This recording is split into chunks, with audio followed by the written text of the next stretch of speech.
गुरुर् ब्रह्मा गुरुर्विष्णू गुरुर्देवो महेश्वरा गुरुर् साक्षात परब्रह्म तस्मै श्री गुरुवे नमः। श्री स्वामी समर्थ।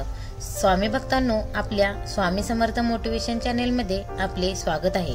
श्री गुरुचरित्र कथासार अध्याय 14वा व अध्याय 18वा आज आपण श्रवण करणार आहोत। सर्वांनी संपूर्ण अध्याय श्रवण करावा। सर्व संकटे हरण होतील व सर्व इच्छा पूर्ण करणारा 14वा अध्याय व दारिद्र्य घालवणारा 18वा अध्याय आज आपण श्रवण करणार आहोत। श्री गुरुचरित्र कथासार अध्याय 14वा सायनदेवाचे संरक्षण। सायनदेव हे सदाचार संपन्न ब्राह्मण गृहस्थ होते। ते आपला प्रपंच सुखा समाधानाने करत होते, परंतु मुसलमान राजाच्या हाताखाली त्यांना नोकरी करावी लागत होती। त्यामुळे त्यांना सदैव भीती वाटत होती। काय करावे हे त्यांना समजेनासे झाले। एके दिवशी ते गामावर गेलेच नाहीत। घरी नरसिंह सरस्वती यांचे आगमन होणार होते, त्यामुळे ते घरीच थांबून राहिले। स्वामी आले, त्यांनी सायनदेवाचे दुःख जाणून घेतले आणि त्यांना सांगितले, आज तू कामावर जा, कोणतीही काळजी करू नकोस, मी तुझ्या पाठीशी आहे। तू नोकरीवरून येईपर्यंत मी घरामध्ये थांबेन। स्वामींची आज्ञा शिर सावंध्य मानून ते कामासाठी गेले खरे, परंतु ते 2 दिवस रजेवर राहिल्यामुळे वरिष्ठ अधिकारी त्यांना अतिशय बोलले व त्यांना राजाला भेटायला सांगितले। त्याप्रमाणे सायनदेव राजाला भेटायला गेले। सायनदेवाला पाहताच राजाला अतिशय क्रोध आला। सायनदेवाला मारण्यासाठी त्यांनी शस्त्र उगारले। सायनदेव शांत होते आणि मनामध्ये नरसिंह सरस्वतींचे चिंतन सुरू होते। राजा पुढे सरसावला आणि त्याने हात वर केला। त्यावेळी त्याच्या हातातील ताकदच निघून गेली। त्याच्या छातीत असंख्य वेदना झाल्या। तो जमिनीवर पडला।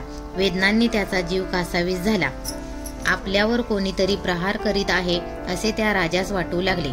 थोड्या वेळाने राजाच्या वेदना थांबल्या। एका निरपराध माणसाला त्रास देण्याचा प्रयत्न केला म्हणून आपली अशी अवस्था झाली हे त्याला कळून चुकले। त्याने सायनदेवाची माफी मागितली, त्याला मनोभावे वंदन केले आणि उंची वस्त्रे देऊन त्याचा यथोचित मान सन्मान केला। सायनदेव घरी आलेले पाहून सर्वांना आनंद झाला। सायनदेवांनी नरसिंह सरस्वतींचे दर्शन घेतले। आपल्या कृपेनेच आज माझ्या जीवावरचे संकट नाहीसे झाले असे त्यांनी सांगितले। सायनदेवांनी नरसिंह सरस्वतींच्या बरोबर जाण्याची इच्छा प्रकट केली। त्यावेळी स्वामी म्हणाले, तुला इथेच राहून धर्माचे आचरण करायचे आहे आणि आपला प्रपंच सुखाने करायचा आहे। तुझ्या प्रपंचाचा वेल लवकरच वाढेल। तुझ्या पोटी मुले जन्माला येतील। ती उत्तम गुणांनी संपन्न असतील। ती वेदांचे अध्ययन करतील। तुझ्या घराण्याचा नावलौकिक वाढत जाईल। तुझी कीर्तीही वाढेल। तुला घरामध्ये काही कमी पडणार नाही। स्वामी सर्वांचा निरोप घेऊ लागले। जाताना त्यांनी सायनदेवास निरोप दिला की तुझी आणि माझी 15 वर्षांनी भेट होईल। तू काही काळजी करू नकोस। आपला परमार्थ आणि प्रपंच सुखाचा कर। एवढे सांगून स्वामींनी पुढच्या कार्यासाठी प्रयाण केले। श्री स्वामी समर्थ। अध्याय 18वा अतिथी सेवेचे महात्म्य।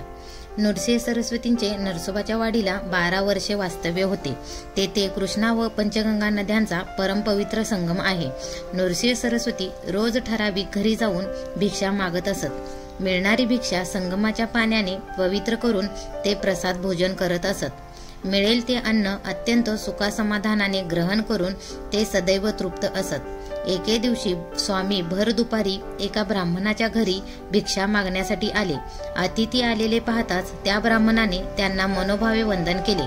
एवढ्यात त्यांची पत्नी घरातील भाजी भाकरी घेऊन आली आणि तिने ती स्वामींना भक्तिभावाने अर्पण केली। स्वामी ती भिक्षा घेऊन त्या घरातून बाहेर पडले। घराजवळ घेवड्याच्या शेंगांचा वेल होता। स्वामींनी तो वेल पूर्णपणे उपटून टाकला आणि ते निघून गेले। ती अचानक घडलेली घटना पाहून पती पत्नीला वाईट वाटले। स्वामींनी असे का केले याचे कारणच त्यांना समजले नाही। त्यांच्या घरी गरिबी होती।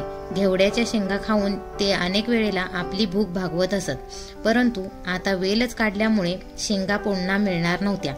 ब्राह्मणाने तो सर्व वेल घेतला व तेथील जागा साफ केली। त्यावेळी आतील हंड्याचा आवाज आला। एक दगड त्या हंड्याच्या काठाला लागला होता। त्याने आपल्या पत्नीला बोलावले आणि ती जागा उकरण्यास सुरुवात केली आणि काय आश्चर्य, तो द्रव्याने भरलेला हंडा होता। पती पत्नीने तो हंडा उचलून घरात आणला। स्वामीने वेल का उपटला त्याचे रहस्य त्यांना आता उमगले। कापड घालून त्यांनी तो हंडा झाकून ठेवला आणि मोठ्या लगबगीने ते स्वामींच्या दर्शनाला आले. स्वामींच्या चरणांवर त्यांनी मस्तक ठेवले. त्यावेळी स्वामी म्हणाले, तू नित्याने अतिथीची सेवा केल्यामुळे तुझी गरिबी आता दूर झाली आहे. तू आता सुखाने प्रपंच कर. ही घटना कोणालाही सांगू नकोस. मिळालेल्या धनाचा योग्य प्रकारे उपयोग करून घे. दोघे पतिपत्नी आपल्या घरी आले. त्यांनी आपला देवधर्म वाढविला. आलेल्या अतिथींची ते मनोभावे सेवा करीत असत.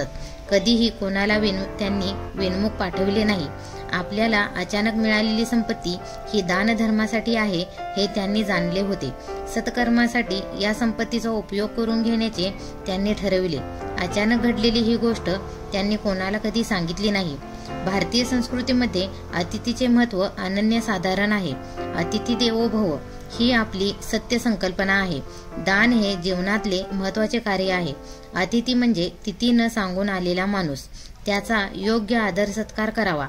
अंतकरणापासून केलेली सेवा भगवंतांच्या चरणकमलांपर्यंत पोहोचते. श्री स्वामी समर्थ.